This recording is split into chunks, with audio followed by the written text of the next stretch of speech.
بسم اللہ الرحمن الرحیم۔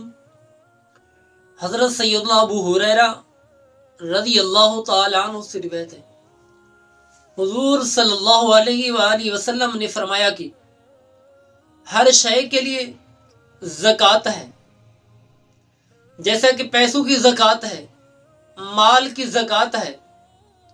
حضور صلی اللہ علیہ وآلہ وسلم نے فرمایا کہ جسم کی بھی زکوٰۃ ہے۔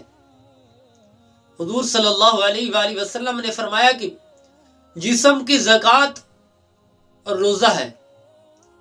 دعا ہے اللہ تعالی ہمیں رمضان شریف میں صحیح معنی جسم کی زکوٰۃ نکالنے کی یعنی روزے رکھنے کی توفیق عطا فرمائے۔